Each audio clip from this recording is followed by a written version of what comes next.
Welcome, friends. You are in the bike lane. Once again, it's Monday night, 6:30 p.m. Glad to have you. It is July 31st. If I have that right, do I? Anyway, hey, welcome. I'm your friend Tom. The bike lane, the place where we talk about anything that's pedal powered, typically two wheels. But I was reminded that three wheels also count, so I absolutely will say that. How's your riding going? Are you riding? Man, is it hot? So I had my third ride Saturday, third ride since the big busted toe incident, and rode with the Handlebar Cycle Group out in Richmond. Did about 46 miles, and it was a little bit better, a little bit stronger than the week previous. So that was a little confidence building for me. But tell me about how your ride is doing as well. So you can find me. Let me make sure I pump these up here. You can find me at all the places down below. If you got comments through the course of this conversation, I'd be happy to hear you. Real quick there. Aaron Rex says, good evening there. Aaron, good evening to you as well. If you got some questions, you got some comments that are relevant to bicycles, relevant to the topic at hand, I would love to hear from you. So it is just me and it is you tonight. My stable of experts were all busy tonight to talk about the issue of tubeless tires here on the bike lane. So it's a longtime staple for so many people. Mountain bikers, now gravel riders have been riding tubeless a long time and swear by them. Now they are also on the road bikes as well, more and more. Well, there you go. This is my road bike there. It's the one I've been riding the most. It's a Specialized Allay Smart Weld. It's a 1x up front, 10 speeds in back, as opposed to the 11 and 12 speeds that exist now. And here's my gravel bike. It's a Trek Checkpoint, and I'm getting new to that. So all right, let's get in there. Michael Gloss says best exercise in the world. Couldn't disagree as well. So let's talk about tubeless. Some of you, tubeless forever, you know exactly what I'm talking about. Some of you others might be checking in and say, what exactly do you mean by tubeless in your tires? So let's start with this, if you will. The road bike there, it's backwards.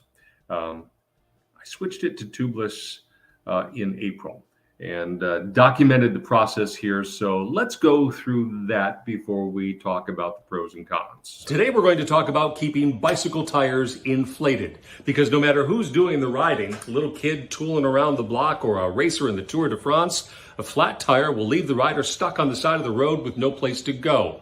The vast majority of bikes use a rubber inner tube. You've seen these. They are inflated inside a tire. They lock the air. They work really great up until the time you run over something pokey like a piece of glass or rock or a nail, and then you got a hole. You got to stop. You have to change the tube, get it reinflated, and then be on your way.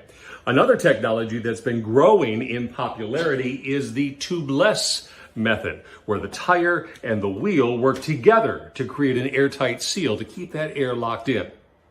Tubeless tires first gained popularity in off-road applications like mountain biking, where there are a lot more of those pokey hazards. The benefit is that anytime a little hole gets into the tire, it is sealed before the air escapes. Now, a tubeless setup does require some specialized accessories. It starts with rim tape and valves that will make the wheel airtight. Then you need a tire that is designed to be tubeless. It's got a special edge that locks better into the wheel. And then finally, the special sauce. Literally, it's liquid sealant that coats the inside and seals any of those little holes that may arise. The rim tape sits inside the wheel, edge to edge. This is where a tube might normally sit. Now we're going to install this valve with a little rubber gasket there on the end. That'll create an airtight seal when we inflate it. Now, as I mentioned previously, a tubeless compatible tire has a special edge on it. It's called the bead. That's designed to lock into the edge of a tubeless compatible wheel. I will not lie to you, mounting brand new tires can be a bit of a challenge. But once you have the tire on the wheel, it's time to add the sealant, because this is really what makes the whole tubeless system work. It coats the inside of the tire while you're riding, like an insurance policy. And if there's a little bit of a hole, then it will seal the hole. Keep the air in the tire. Keep you rolling. That's what we're looking for. This particular tire takes about 1.5 ounces of the sealant. A bigger tire, like a mountain bike one, would take maybe twice this much. But the whole process is very simple. With this syringe, found it online, you put it in through the valve, you inject the sealant, then you inflate the tire, and you're ready to roll. Running a tubeless wheel setup does not mean you're free of complications. Sometimes you can get a hole that's just too big for that sealant to manage, so you could try plugging that big hole. This is a little kit designed for bicycle use. It works the same way as plugging a hole on a car tire works, if you've ever done that. An added problem with that big hole means the sealant will probably spray all over the place, which can get very messy while you try to get back on the road. And if all else fails, it's a good idea to keep one of those tubes that you got rid of in the first place with you. It's very handy to make sure that you get where you need to go. Where you need to go. All right, so there you go. That was my my own kind of DIY. I like to take care of stuff on my own. And I'm usually okay enough with it until I run into trouble and I got to take all the pieces to my favorite mechanic and say, hey, guess what? It doesn't work anymore. Can you please make it work? A couple of comments while we were doing it. So Cesar Dominguez says tubeless are better, but just carry a spare tube, which I mentioned. Thank you, Cesar. I appreciate it. And then Aaron Rex says some great quality there in the wheel. Thank you, Aaron. Appreciate that as well. So let's talk about tubeless tires, and by all means, comment on there as things pop up, because I'd be interested in hearing from you. I have 3 bikes that run tubeless: my mountain bike and the gravel bike. Certainly great applications here. The road bike is new. I've got probably doing the math, carry the 1 plus the 0. I got about 400, 500 miles on those particular tires. And knock on wood, pretty decent so far experience. The great thing about tubeless tires, and again, if you ride these systems and already know what I'm talking about, don't roll your eyes too badly. I'm also talking to people who are thinking and hearing about this for the first time.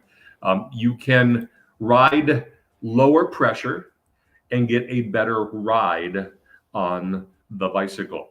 And certainly with gravel bikes here and mountain bikes, I mean, you're running, air pressure is a very personal thing, but I know people who ride like 25 pounds as opposed to maybe 65 pounds on a different tire, or something a little bit more than that. On my road bike, I run typically, because I'm a big guy, I run like maybe 80 pounds of pressure in the tubeless tires. I could probably get away with less, but it's a better ride. And depending on the tires you use, it will roll faster as well, which is one thing to consider. So Brandon Lee Hamilton, I'm just noting that you commenting.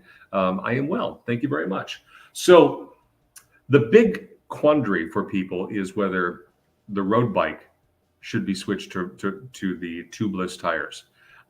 I got to be honest, I'm trying it. I had a pair of tires that just were kind of going bad. They had lots of nicks and cuts. They needed to be replaced. The wheels were tubeless compatible, so I thought I would give it a try. One of my favorite mechanics is not a big fan of the tubeless setup for road tires, but I wanted to give it a try.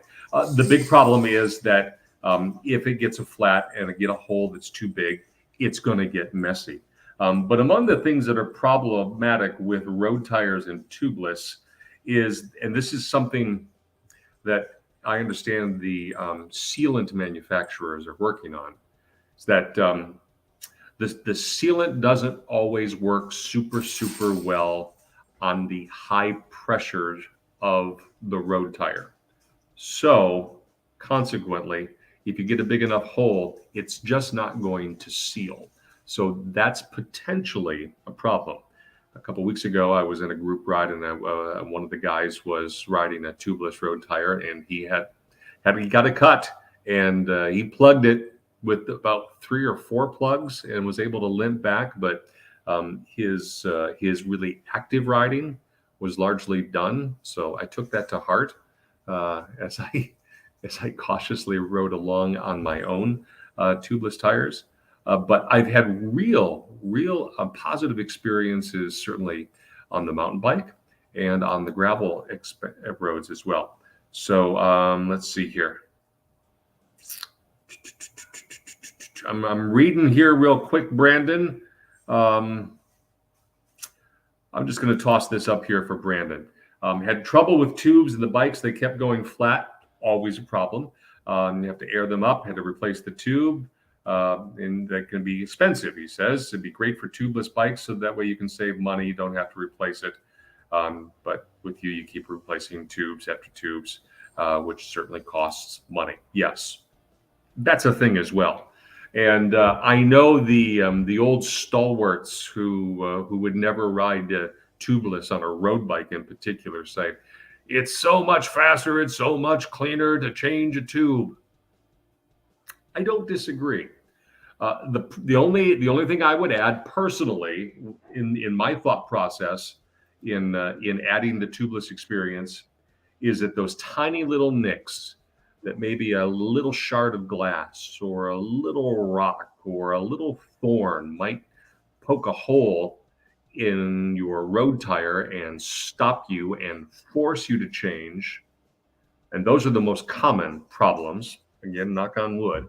You're never gonna know it's a problem, because the tubeless sealant is going to patch that all up and keep you going, and you don't have to stop, which is great. That said, always prepare for the inevitable, right? And you can't carry the whole toolkit with you, but keep a tube with you, and keep those plug kits with you, and keep something to inflate your tire with you, so that should you need some options, you've got those options. That's my thought. What are your thoughts as well, kids? Because I always want to hear from you. I like hearing from you. And whether it's about tubeless tires or it's about anything bicycle related, I appreciate hearing from you. I appreciate you watching, checking in. We've got 28 people thus far. I like it. So any other thoughts or comments about the tubeless idea? Am I full of crap? Would you never touch tubeless, especially on your road bike? Or do you do it yourself and you've had good experiences, bad experiences? I've done some reading online. And I've seen and read both ends of the extremes.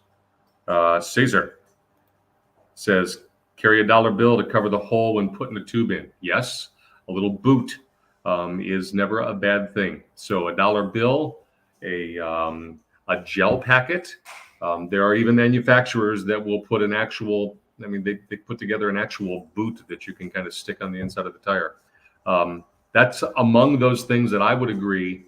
You keep prepared to cover yourself and be self-sufficient.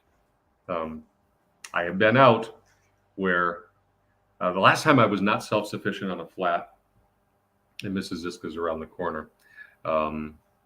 She was unable to help me, but I was out on a ride out on the west side of Houston and got a flat. This was pre-tubeless, and my CO2 inflator didn't want to work. I had 3 canisters, and I went through all of them and couldn't get that darn thing to work for me. So I had to have a buddy come pick me up, which I was thankful for the buddy. Let's see here. Aaron says, I think they should be made more thicker than they are. Aaron, are you talking about the tires that should be thicker? Because the weight weenies will say, you don't want too much weight on that tire, because I have been told, again, I'm not a physicist. a bicycle expert any more than most other people, but a lot of rolling weight on a wheel is really detrimental to the bike ride. If you can get light wheels, that's the biggest weight savings you're going to get, because getting that stuff spinning is problematic. So tubeless certainly saves a little bit of weight, which is something to think about. But it is an option for you as well. One that I'm trying, one that I wanted to share with you. And I look forward to hearing from any of the thoughts that you may have. I'm working through here some of these comments here.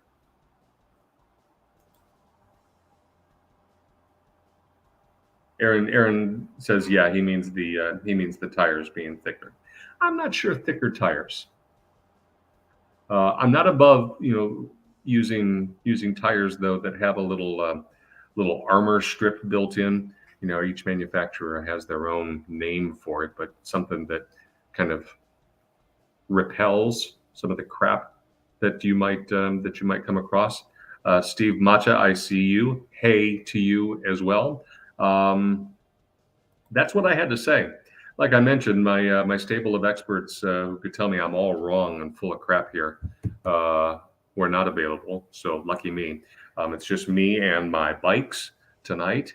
I will give you a deep tease, though. I'm not prepared to tell you who it is because I want to wait till I got him recorded here. But I am set up for a fantastic bike lane 1 week from tonight. I think it's going to be great. I look forward to chatting with this guy every opportunity I get. He's hard to get. He's very, very busy. And I think you're going to enjoy the conversation. So I will just tease that. That's a week from tonight. I am going to bring up here Brandon Lee Hamilton. He says, so Tom, let me ask you, trying to get this into my head. You said tubeless bikes. If you get the nail in the tire, the tubeless tire, that means you would have to change the whole thing, or am I talking about the tube in the tire? Wouldn't that be harder to change a tubeless tire?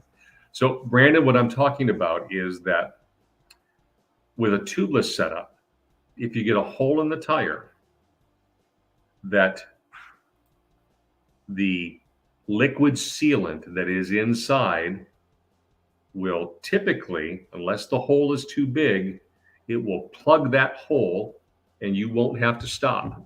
You won't need to change a tube because there's no tube in there, and you won't need to change the tire unless you just shred the tire. But typically, most little holes from a nail or a thorn or a piece of glass will get plugged up by the liquid sealant that is in the tubeless setup. So it's not for everybody and it's not for every bike, but it is an option to think about. All right, so we talked about tubeless tires. We've talked about my latest ride. I'd love to hear about your latest ride. Hit me up on the Facebook, the Twitter. I guess they call that X now. I'm still going to call it Twitter. You know what I'm talking about, right? Or shoot me an email. Tell me about your best ride. Tell me about your crappiest ride. Crummiest ride. I said crap too many times in this. I'm sorry about that. Oh, you'll find a different word. And I've teased next Monday night what I expect will be a great, at least for me, I hope you enjoy it as well, bike lane. And I hope you learned maybe a little something about tubeless tires as well. My friends, that is the bike lane tonight. That is it. I'm your friend, Tom. If you see me out on the road, wave high. If we ride together, I look forward to that as well. Until we see each other in the bike lane again, I'll see you.